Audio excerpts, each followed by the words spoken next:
Hey, on est prêt pour notre chum Yann Sénéchal, parce qu'on n'a pas le choix. Il faut y aller. Ça roule. Même si c'est lundi, puis qu'on vient d'une fin de semaine, ça veut pas dire qu'il faut se pogner le beigne.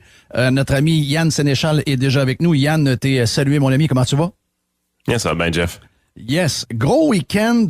Écoutez, j'ai vu des vidéos. On peut pas passer ces audios-là. C'est les gens de TVA. Ils nous interdisent de le faire. C'est une règle qui est complètement stupide, mais regarde, je dois faire avec. Je trouve ça.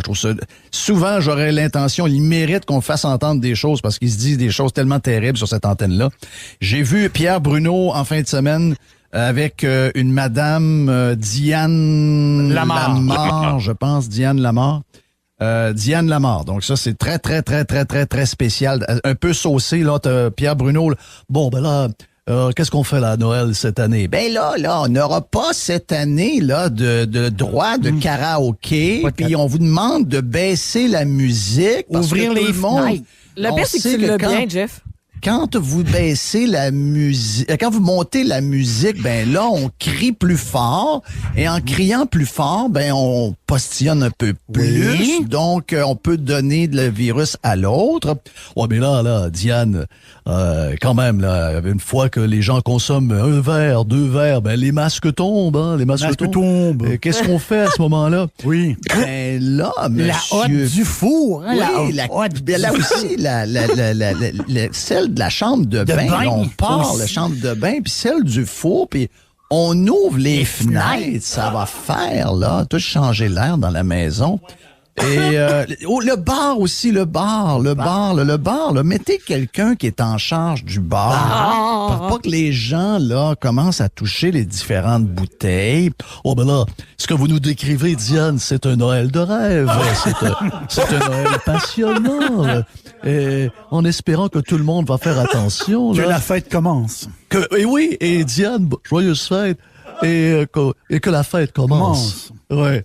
Oh oui, on va avoir beaucoup de bon temps cette année. Mais qu'est-ce qui se passe, mon ami Yann? On est complètement sauté. Jeff, t'as vraiment pas besoin des extraits de TVA? Non. Une imitation de même, c'est parfait.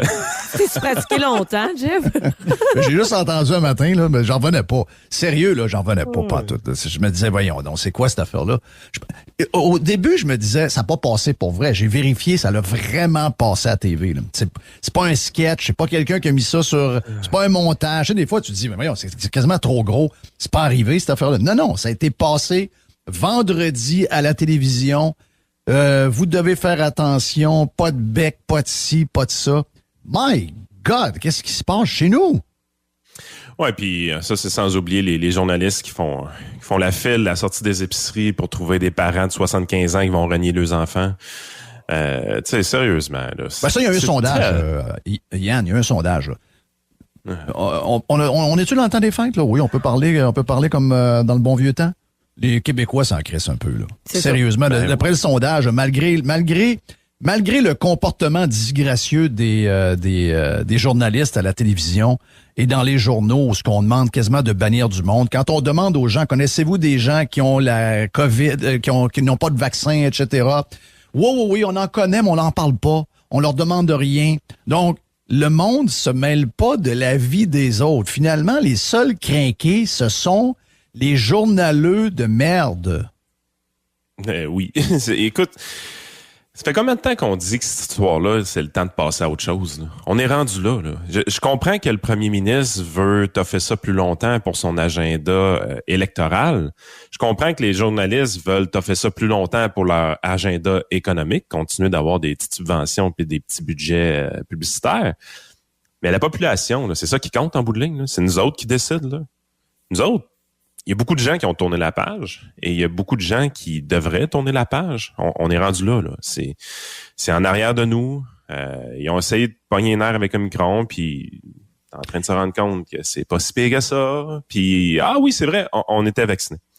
Next. Sauf que Duclos nous avertit, puis là, il le fait en fin de semaine dans les patentes du coulisses du pouvoir. Donc, le coulisses du pouvoir à Radio-Canada. Duclos, qui est maintenant le ministre de la Santé, il est pas meilleur en passant.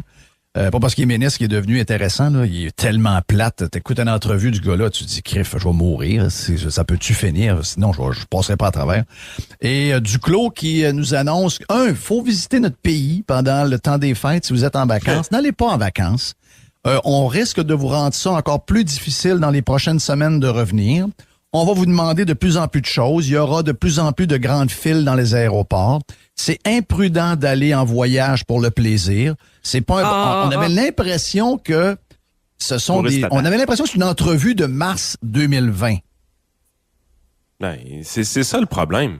C'est ça le foutu problème. Ils n'ont pas changé de discours. À un moment donné, on est-tu vacciné ou on ne l'est pas? Changer de discours, on l'est. Next! Il faut que ça finisse. Il faut que mais ça là, arrête. sauf que t'as peu. Oui, next. Sauf que là, t'as la moitié des vaccinés qui sont dans les cas. Là. On pourrait monter jusqu'à 3000 cas par jour.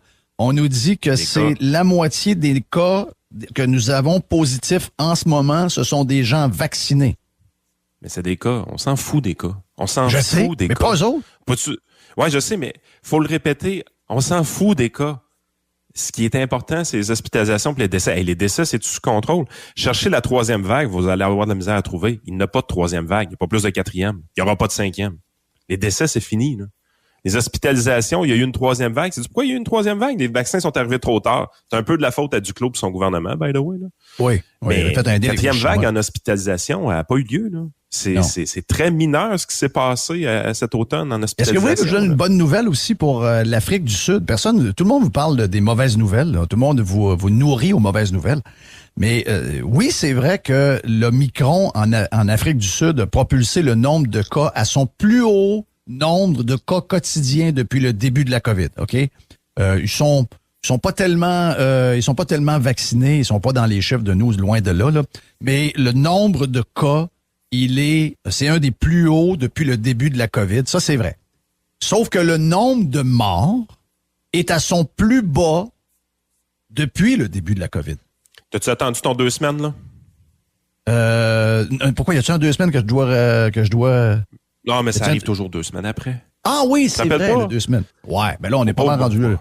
On va être rendu à 2 semaines jeudi, là. Et puis d'après moi, c'est arrivé un peu avant, là. Avant qu'on le découvre, d'après moi, ça existait pas mal, là. Je veux dire, je comprends qu'il faut toujours attendre, mais là, pour l'instant, il n'y a rien de ça. La question que j'avais aujourd'hui pour toi, c'est quand même spécial de voir que actuellement, il se passe plus grand-chose. On a une des vies les plus manipulées de toute l'Amérique du Nord. Facilement, on est les plus manipulés. On nous considère comme des enfants, on nous considère comme des bons à rien. C'est tout le gouvernement et toute la garde rapprochée du premier ministre qui décide qu'est-ce qu'on peut faire, qui on peut voir, où on peut aller, etc. Et la raison de ça encore, on le voit avec le nombre de cas qui a peu d'influence sur les hospitalisations, mais ils ont quand même la chienne de ce qui peut arriver au début janvier dans les hôpitaux, etc. Donc, on est toujours en ce moment, je dirais, victime et surtout esclave de ce réseau de santé de merde qui nous coûte 1 milliard par semaine et qui est incapable de prendre 200 malades à la grandeur du Québec. Et là, on est rendu presque 2 ans après le début de la COVID. On s'est rendu compte qu'on a perdu le contrôle dans les CHSLD et également dans les hôpitaux, puis qu'on a un système tout croche.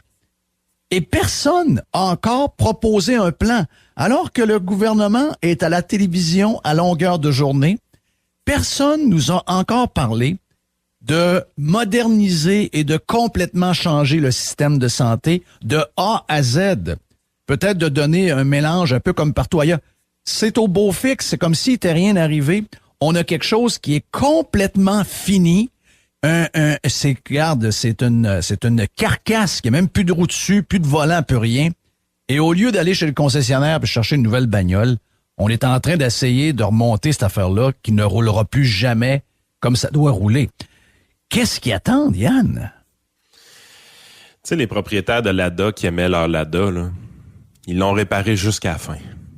Ils n'ont jamais été capables de se rendre compte que c'était de la crap. Tu sais, je veux dire, à un moment donné, c'est fini. Change-les.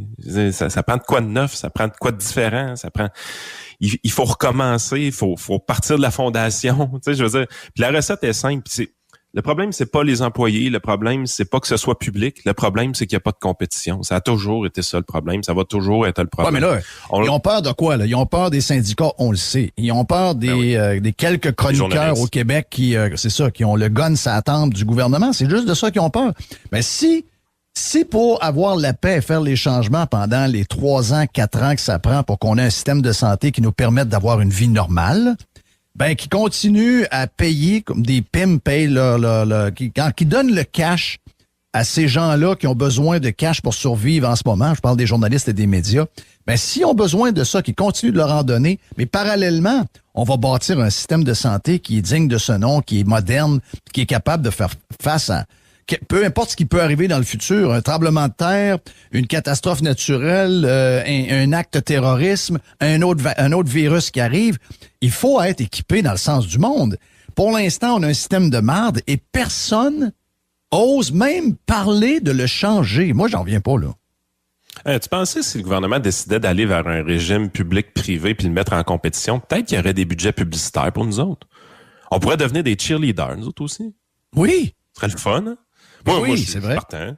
T'as besoin d'une cheerleader pour un système qui est de la compétition dans le système de santé. Je suis partant. Moi, envoyez le chèque. Je vais cheerleader votre patente, les amis. Bon, mais sais-tu quoi? Peu importe le nom qu'on lui donne, public, privé, une chose est sûre, le système qu'on a là, c'est un système de marde, OK? On le savait avant. Maintenant, c'est confirmé à 2000%. On peut pas garder ça.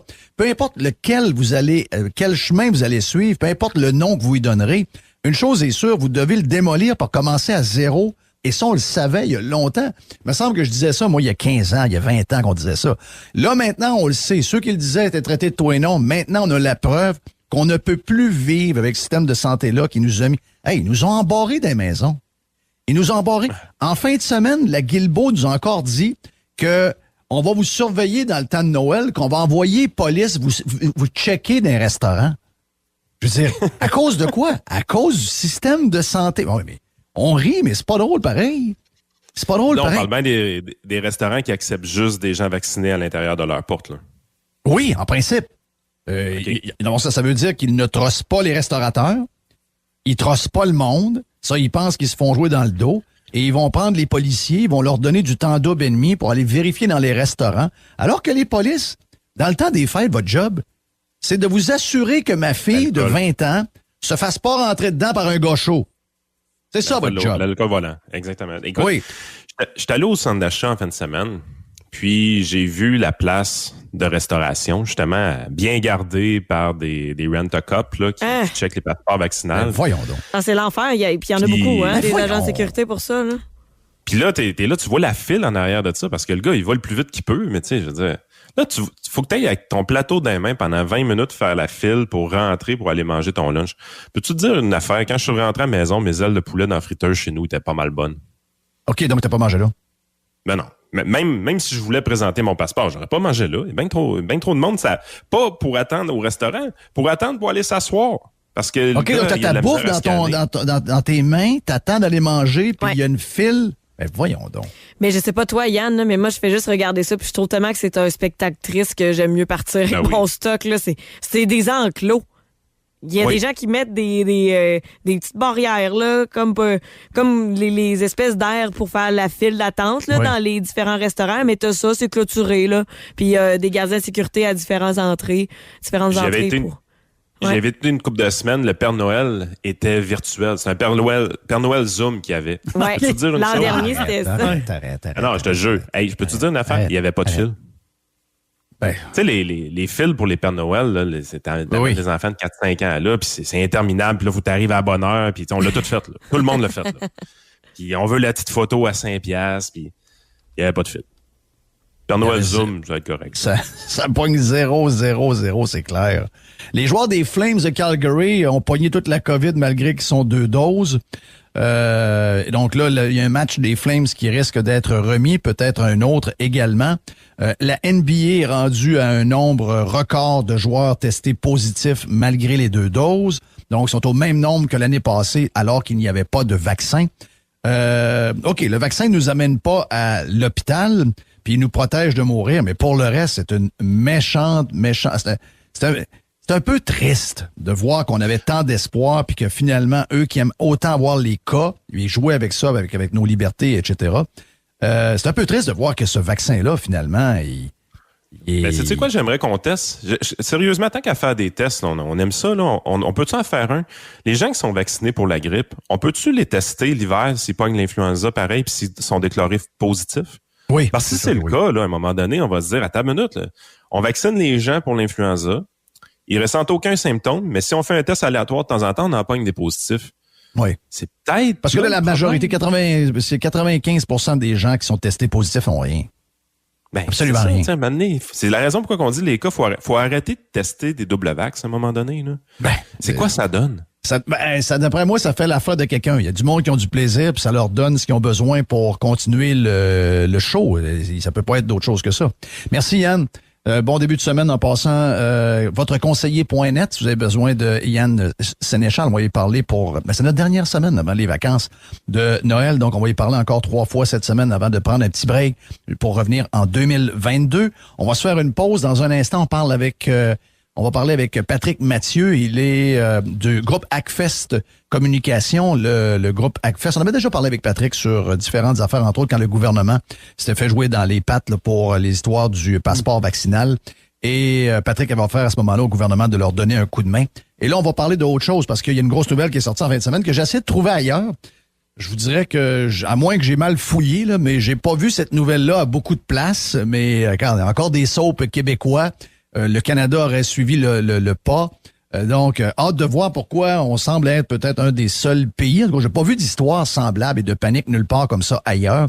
Mais tous les sites du gouvernement, j'ai été surpris de savoir qu'il y avait des milliers de sites du gouvernement. On parle de presque 3000 sites du gouvernement qui ont été fermés par prévention pour protection. Il semblerait qu'il y aurait un genre d'attaque quelconque qui est fait envers les différents sites. On va essayer de comprendre au niveau technique, comment ça se passe. Patrick va nous résumer tout ça dans un instant. Dan Pou va être là également dans les prochaines minutes. Jeff Fillion. Radio